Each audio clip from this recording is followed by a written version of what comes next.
আপনার মানুষই আপনার সাদা দাবি করছে, আপনার কেন কোনো বইব আপনার মানুষই সাদা দাবি করছে। প্রতি জায়গায় জায়গায় ইবু মেয়রের পক্ষ থাকি তারা ওলা করে দেবো বলছে আমরা একটু পাটপাট করে দেবো। আমি বিশ্বাস করছি না তোর যে আমি বিশ্বাস করছি আমার সম্পর্ক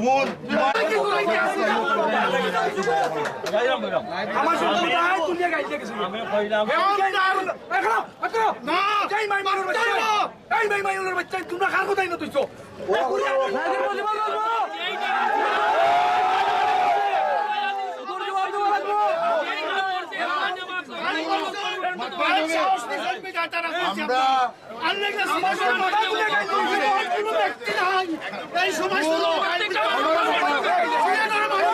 উনি বলেছেন সিলেটের মেয়র আরিফ সাহেব উনি নাকি এই মুহূর্তে আসছেন, আমরা উনারে ধন্যবাদ জানাই।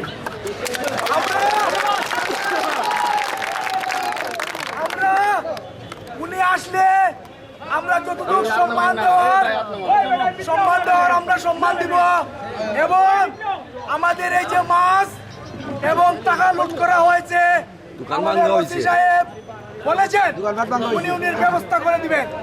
আমরা সিলেট কোতোয়ালি থানার ওসি সাহেবকে আমরা ধন্যবাদ জানাই। লালপুরের সামনের সাইডটাকে নেওয়া হচ্ছে, তারা অন্য ব্যবসা পাতের উপর যারা তরকারি বেছে। তারপরে আমি তারা নিয়ে 6 জনকে নিয়েছি, 6 জনকে নিয়ে গোসাইয়া দিচ্ছি। মালিক পটল বাবুর ম্যানেজাররা ডাকিয়া নিয়া বলছে আমরা ওদের খেয়ে পয়সা দেওয়া লাগতো না, তারা হয়তো 15-20 টাকা দিয়েছি আমরা পরিষ্কার করার লাগে। আর তোমরা হলো গিয়া, কারণ আমি এখন রাস্তা পিস করতাম, পিস করার সময় তোমরা এই ফুটপাত খাওয়া ওই তোমার জ্বর হচ্ছে। ওখান ও যে কুনা দেখা যায় পত্রিকা মনে হয় মানে এক একটায় মানে 4-5 কেজি মানে পচা গন্ধ। আমি নিজে চাপ করছি মাছর বাজারও যাওয়ার তো কোনো কথা।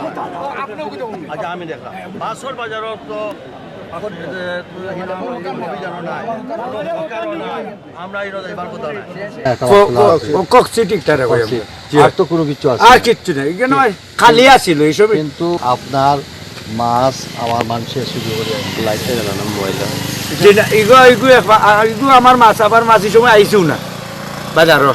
যে সময় আমি আপনার যে সময় দেখছি সকালে, আমি দেখছি সকালে আপনি এই সময় আসলে 12 আর তরকারি জোখরা আমি দেখতে গেছি আপনার। এইটা আমার মাছ লুট পাড়েছে, আমি কেন বই আপনি কষ্ট তারা যে অভিযোগ করে মাছ বলে লুটপাট হয়ে গেছে, এগুলো তারা বুঝবো। আমারটা আমি আমার মাছ তো না না ভাই, আমার বাক্স খালি আছিল, বরফ থাকেই বাক্স খালি। এই যে টাইমে নিচে তারা উঠাইয়া এই টাইমে খালি আছিল আমার কোনো মাছ আছিল না, কোনো মাছ